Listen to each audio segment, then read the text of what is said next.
should be a ROTC asking permission to come back, rather than the initiative somehow being on Stanford. Okay, does ROTC want to come back? Well, what are the terms that they are proposing coming back on? What are they going to do? Are they going to allow, in my era, you couldn't take an ROTC course unless you were prepared to essentially enlist. I mean, the notion of an English major deciding that he wanted to learn something about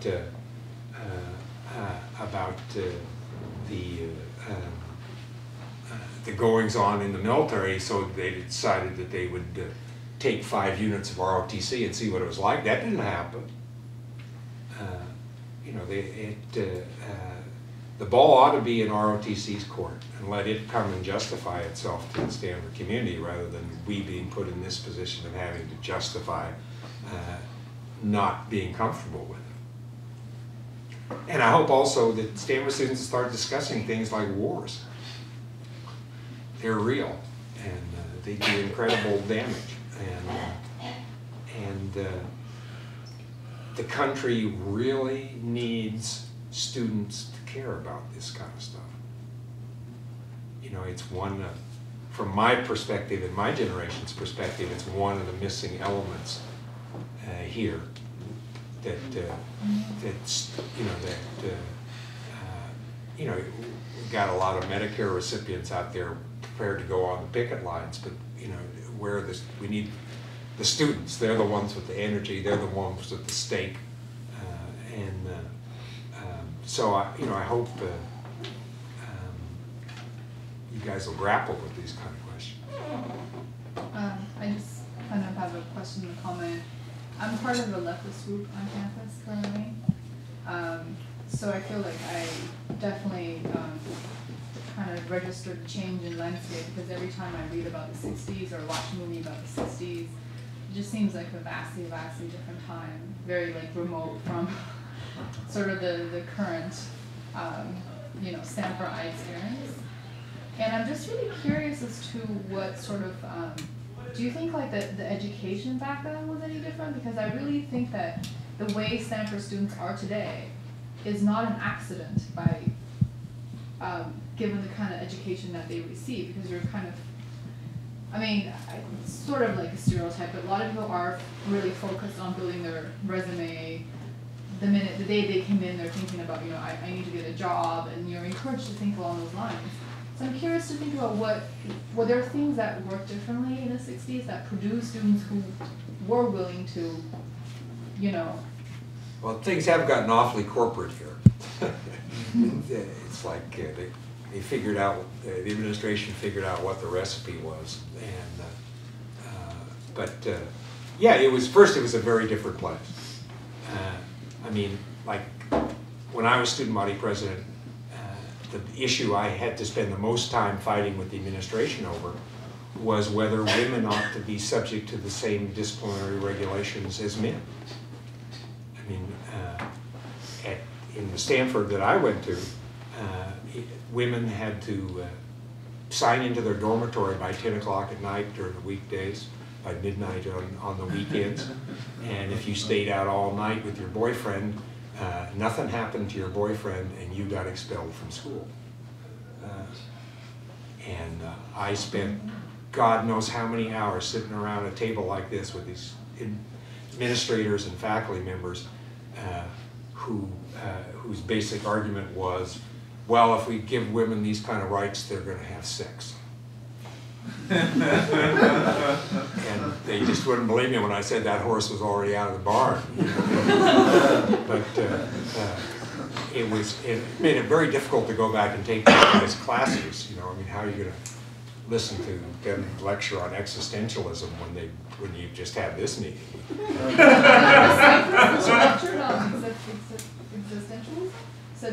Yeah, well, one of the faculty members that was on this university-wide committee that I had to fight with. It was this committee, 5 administrators, 5 faculty members, and 5 students, and I appointed all 5 students, and one of the faculty members was taught the course on existentialism. And I'm going, what? Why would I take a course from this guy on this subject? But so, you know, the framework was altogether different, and it was also, you know, we came with far less pressure than you guys came with. I mean, I stand back in awe of what you guys have gone through to get to this point, because I watched my daughter go through it. I watched my stepdaughter go through it. I mean, it's the kind of demands that for production that you guys have had to go through just to get into this place are extreme by my standards.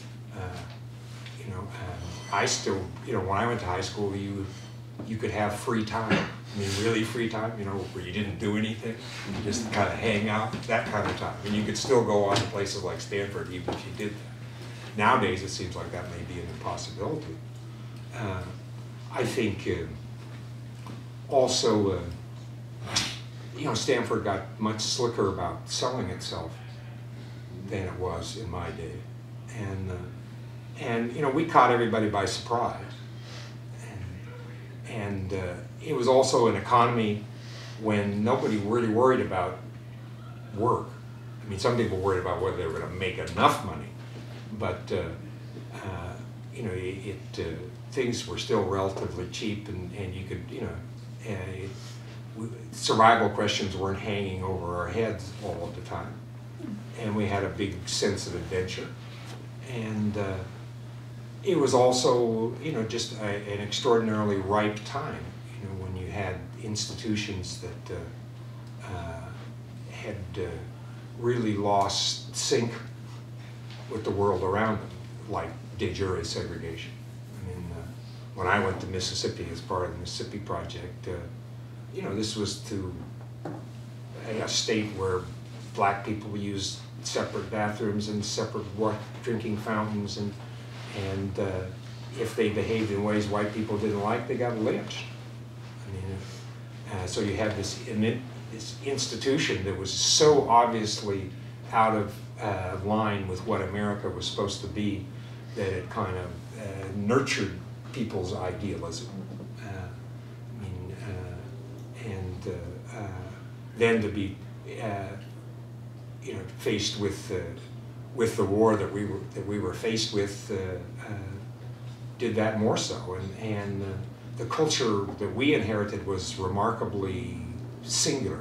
You know, I mean, I grew up in Fresno, California, and Fresno High School Boy of the Year in 1963. In case you didn't see that in your program, and when you grow up in Fresno, you had like. You could be John Wayne, or you could be John Wayne, or you could be John Wayne. That was it. I cannot tell you the number of people my age who ended up out in the rice paddies getting crippled or dying for the sake of John Wayne. It was, and that singular culture just begged to be revolted against, it seems, in retrospect. And here came sex, drugs, and rock and roll, and counterculture, and so it was a really ripe situation. So I think all those things help account for the differences, but at the same time, it's the same. You know, it's different circumstances in lots of ways, but there's you know, it's still that time in people's lives when they figure out who they're going to be and how they're going to carry that out. And even if the terms have shifted some, it's still that kind of time. And having invested as much in it back then as I did, I can identify with you guys real easy, you know. So I just have a question. Is this the debate? Can shut the door then. Can you just shut the door? It's kind of cold. I thought that guy was going to shut the door. I was like, but the debate, I mean, I'll admit I support ROTC. I was here. I wasn't sure if it was going to be like a debate or something for everybody who's against ROTC. So I'm not going to try to convince you. But I guess some of my points are like ROTC voluntarily left. I mean, I think that's kind of simplistic. Their building was burned to the ground. I think that contributed to them leaving. ROTC, do their classes meet academic quality? I mean, or is ROTC a training program? Well, the football team's kind of a training program, but at least ROTC people are required to be engineers in the most part, so at least they're not football players trying to get the easiest major. And it seems that ROTC, are those classes too easy? Well, there are additional classes that you take on top of your major. You can take a lot of yoga classes at Stanford, but you still have to get a degree.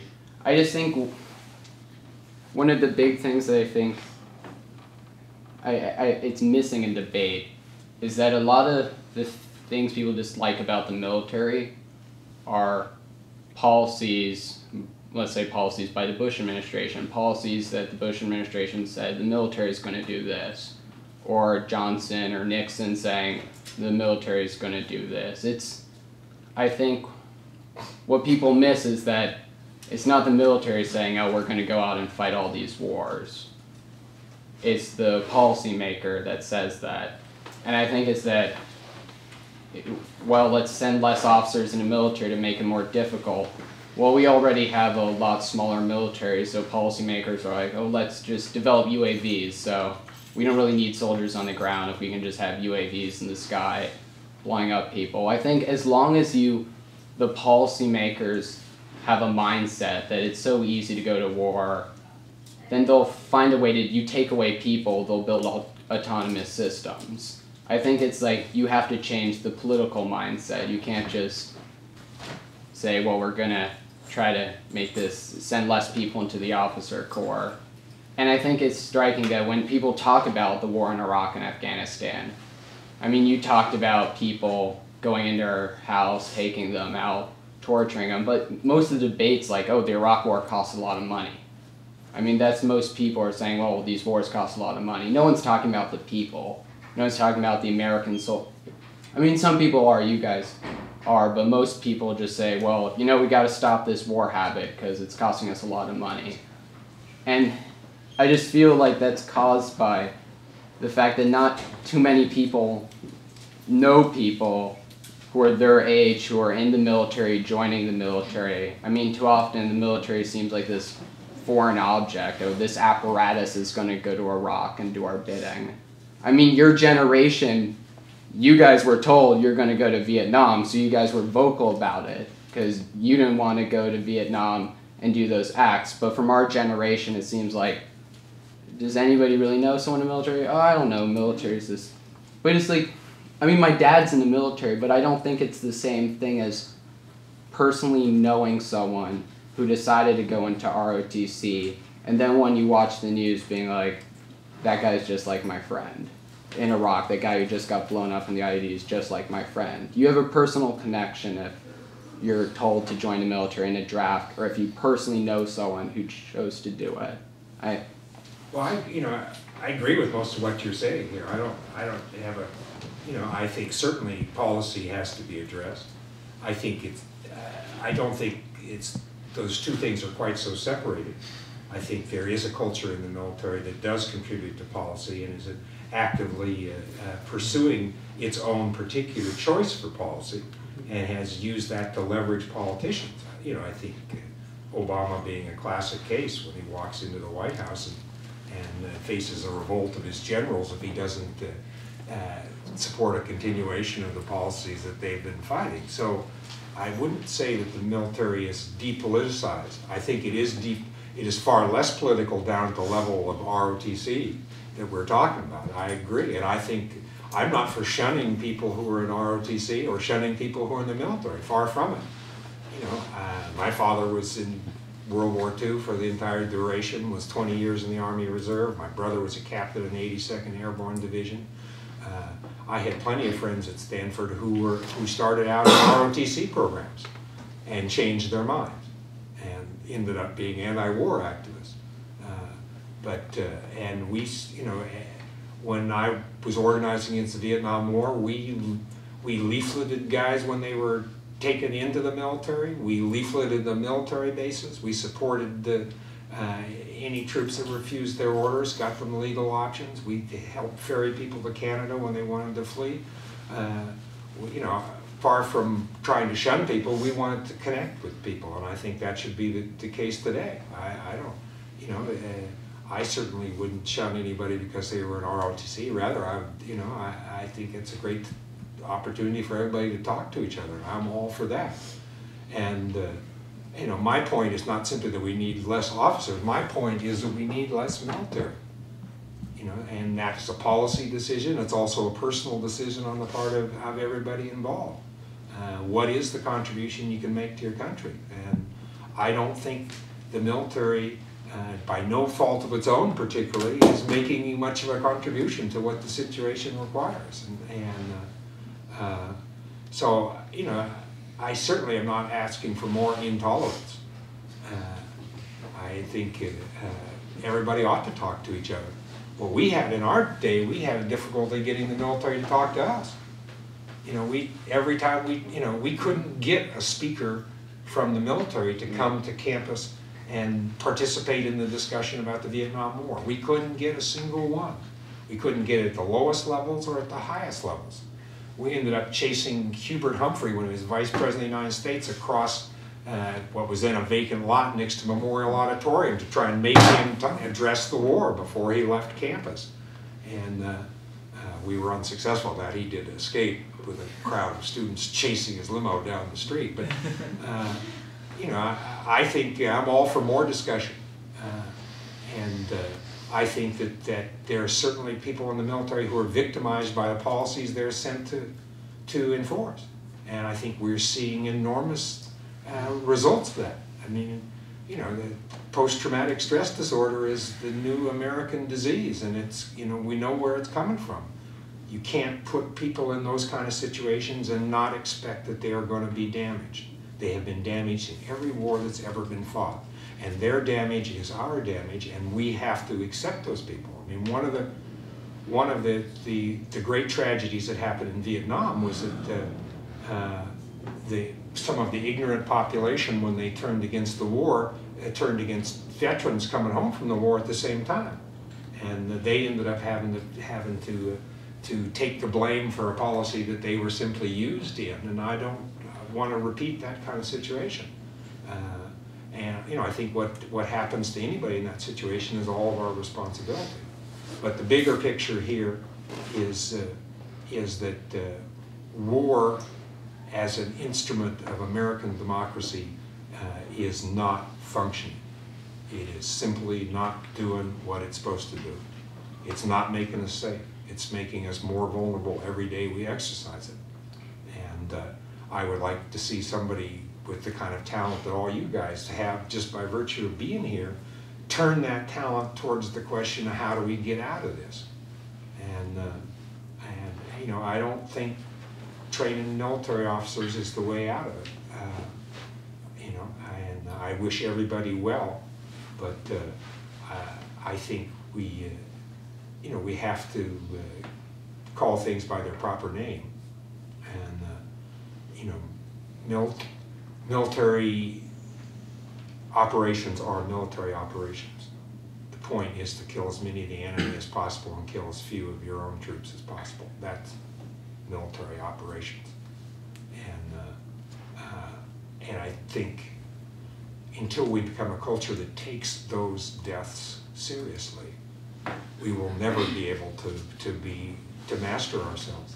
And I don't think right now we take those deaths seriously. I mean, name me the last country we went into and fought a war and kept track of the locals who were killed.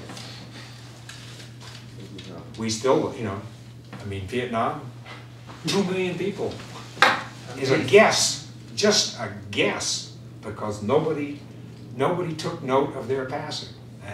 Nobody can tell you how many Iraqis are dead and wounded. And they certainly can't tell you that about the Afghans either. And there is a message in that. And I hope that we don't go to the option that you were discussing about using drones as the new way to make war, so we can just insulate ourselves totally. I mean, that's part of what happened in Vietnam. as the war on the ground became too horrific, we became increasingly an air power, and we sent our own troops up in the safety of 30,000 feet where they could just drop bombs on the square on the map and blow the shit out of everybody. And we wouldn't have to look at the consequences. And I think war is one of those things everybody has to stare in the face. And when you stare it in the face, it becomes a lot less attractive as an option. I hope that people in the military would have that same discussion. Although I think in most cases, if you were in your unit and you had that discussion, you would be on report before 24 hours were up, and you would certainly lose your stripes, and you would likely be working at the KP or mine clearing, one of the two. You know, this is not an institution that promotes discussion. Well, I mean, I know, for example, like Donald Rumsfeld, there have been, I mean, I guess my thing is there are military discussions on campus, but they seem, I don't know, the ROTC movement seems to create this really anti-military atmosphere, and there are military discussions that happen on campus, but because of that atmosphere, they're like in the back room of the history corner, they're unannounced, and people will be on a private list. But I talked to an officer who was on the National Security Council, and he said, Donald Rumsfeld, he said he tried to explain what was happening in the Iraq War, and he gave him a 2-hour-long brief, and Donald Rumsfeld said, well, that's the most I have ever talked about Iraq.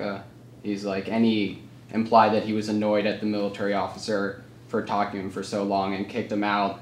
And this officer did say that there's a lot of military complaint. Like Donald Rumsfeld was basically kicked out because the military revolted against him. So there is discourse in the military that the Iraq War, there are a lot of people saying, you know, you're sending us in with go take out all these people, but there's no follow-up plan. I mean, there are a lot of people in the military who complained about, I mean, we'll do it, we're under orders, but you're not giving me, like, do you realize you haven't done any follow-up research? And they did tell the Bush administration that, and the administration was like, you're supposed to take orders, go do it. Like, we'll fire you. But so what in that equation is going to change when the Stanford students come? So I guess my point is it's not going to change when, I don't think Stanford students joining the military, I agree, that's not going to change the military. But I do think what would change is if people had a greater connection to the military, if these, I don't know, if military speakers maybe is more visible, if people could actually, I just feel like there's no dialogue back and forth, and I feel a lot of these problems are because there's no dialogue. Well, I'm all for dialogue, but I think in that equation that the military's got to take the burden of most of the blame on that. They're the ones that don't want a dialogue. Try to, I mean, schedule a public meeting about this issue. And we've had direct experience with that. Yeah. And yeah. I mean, there was an event scheduled where members of ROTC were going to speak, and then they had to withdraw 4 days from the event. And what do you mean they had to? Well, there's issues of confidentiality there. I can't go any further, but and that's not the only instance. I mean, we've had dozens of flyers taken down advertising this event. There's the banning of ROTC students from reading WikiLeaks. I mean, there's a lot of evidence that exactly what you suggest, that the military is not interested in allowing this kind of discussion that we're having tonight. And to some extent, I think I can understand why. Like, it's not in their interest. Why is it in their interest to have this kind of discussion? Well, it certainly doesn't advance the agenda that they've been given. This exactly. Does not make it easier for them to do what they've been assigned to do. It probably makes it harder for them. Exactly. But if the issue is how to break down isolation, then it has to include engaging in genuine dialogue, and you can't have it both ways. You can't refuse to talk to anybody and then complain that nobody talked to you. So I hope inside of ROTC you're lobbying for. Well, I'm not in ROTC, but I mean, I guess the next time there's this class where military speakers come in, and I guess I could talk to them if I remember the next time I go to be. Could you guys try to arrange something for the campus? Because I think they would be. The military officers at Hoover would be interested. And they do. I giving mean, I get talk. weekly emails about people from the military or connected with the Department of Defense speaking on campus. I mean, I really don't. I don't see it. Yeah, but the problem is having a debate. Right. Right. So that in my experience, I'm a resident fellow here in Arroyo, which is why we got this space, and I've been active on anti-war for a long time, and I have been vocal in opposing the reinstatement of ROTC, and I proposed to my resident staff that we have a discussion about this in my dorm. And there are 2 ROTC students in the house with whom one of whom I've spoken with about this. And the suggestion of the staff is that we shouldn't have that event because it would, the presence of 2 ROTC students in the house, would put them on the spot, and it would make it difficult to have a critical discussion. So my experience is that the presence of ROTC students, because of they come pre-committed to being in the military, tends to, in this anti-conflict culture that we have at Stanford, tends to discourage critical discussion of military issues. I would point out historically also that in the anti-Vietnam War movement, veterans played an enormous role.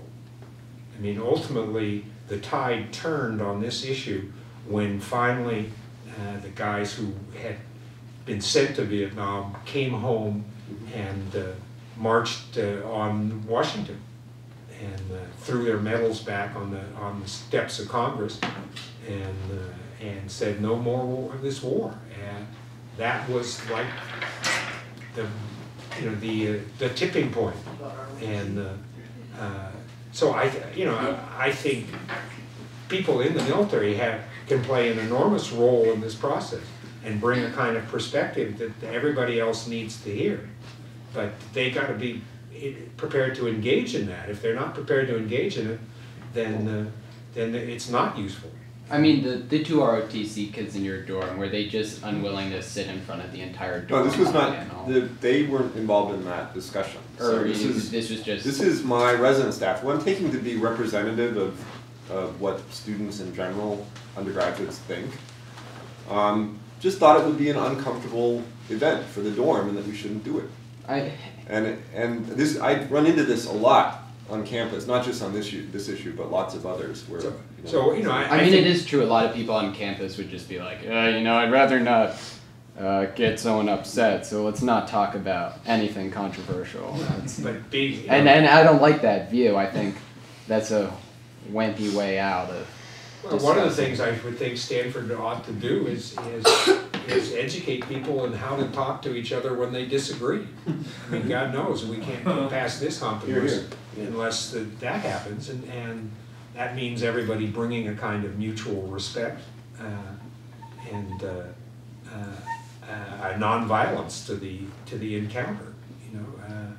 I think you have to honor each other in this process. If you don't do that, then you might as well fight wars if you can't bring yourselves to treat each other civilly and listen to each other. And I can see where it would be a charged situation where you got 2 people and then everybody else. But I think that's also part of what's required. I think, okay, you're going to go do this, then let's talk about what this is. Let's not wait till after you come home with war stories. Let's talk in front about what this is. My experience as a Stanford student was that there were a lot of guys who were really into ROTC until they began talking about ROTC, and then suddenly other things came to play. And part of the problem with the program is that it's not a program that has programmed in the notion of people changing their minds. You know, the notion that you know, you guys, you know, you're at the kind of the gestation of your lives really here. Everybody's trying things on and figuring things out and changing their minds about this or about that or seeing things differently. You know, we used to say when we were organizing people against the war, and you know, there are people who wanted to you know, to basically say, well, you're with us or you're against us, and that's it. We would always point out, we all started out on the other side. Everybody started out on the other side. We all went through a change in order to see things differently than that. And the issue is, how do you organize in such a way that makes that change available to people? And you're always shocked by how people respond to that. I mean, I remember I worked one summer when I was at Stanford in the national park as a short order cook in coffee shops, and I shared a living quarters with a busboy who was a football player, and I had been a football player at one point, so we got along pretty well. And he was off to junior college to pursue his football career, and you know, he went off and I went off, and you know, I kind of lost track of him, but his football career didn't work out. You know, he got an injury and never went where he wanted to win, so he went into the Navy. And this was a guy that I, you know, showed absolutely zero political consciousness of any sort whatsoever. He got in the Navy. He was on the USS Kitty Hawk aircraft carrier that was doing duty in the South China Sea, bombing North Vietnam. And while he was out there on his tour, he started reading. And he read Gandhi, and he read Thoreau, and he read all this stuff. And when the Kitty Hawk came back to his home port in San Diego to refit before it went back out there, he walked up to his officer and said, I'm not going. I'm done. I'm out of here. I want a discharge. And you know, they gave him over to the Marines, and he was frog marched off of the ship and imprisoned. And he said, okay, if you're not going to let me out, I'm going to starve myself until you do. I'm refusing to eat from here on out. And this guy went all the way up to the point where he was in a military hospital, and he ended up losing pieces of his tongue, and was literally dying. And they finally came to him and said, okay, you're out. We're going to discharge you. And now you have to eat. And he said, bring me the papers. You know, who figures this guy, right? Who, and you never have ever thought that this guy was going to end up in that spot. But people really do change, and they change through interactions with other people. And we all make possibilities for each other. What we do, I mean, everybody has a constituency. For every person, there's 10 people who watch him, because we're all trying to figure out, well, we got this life, what do we do with it? And in that process, politics is born. It's that interaction where you know, where societies really are formed, and so we should credit the possibilities of that. But those possibilities are all predicated on us being able to accept the humanity of the people we're dealing with, even if we don't accept their behavior. You know, the number of white Southerners who recanted on their racism over the years when they were finally confronted on it is extraordinary. But it required being confronted at the same time not being assaulted. You know, and so, you know, hey, if ROTC is prepared to engage in that kind of process, I think great. You know, but you know, I worry about on this issue that there's kind of, it's easy to get into armchair soldiering. You know, we're all for it when it's done by somebody else. And what we used to say back with the Vietnam War, said, okay, you like the war? You think it's a good thing? Go for it. There's enlistment offices all over, man. Go sign up. If you really believe in this war, then go fight it. It's an option. It's right there for you. And instead what you had was a whole set of now prominent Republican politicians who all loved the war and all managed to find a way not to be in it. And you had to work at that in my day. The default position was you're in it. And to stay out of it, you had to work in that. And I think part of what makes human dialogue work is if people are serious about what they're saying. And serious means you do it. And if you're not prepared to do it, then you got to take a different kind of spot. And I think it's okay to call people on that stuff. Again, acknowledging their humanity and accepting them as people, but you got to call people on that kind of stuff. So I agree with you, David, but I think this is bringing up some interesting realizations for me. One is that in your era, at least among men, everyone was either in ROTC or they were facing the prospect of being drafted.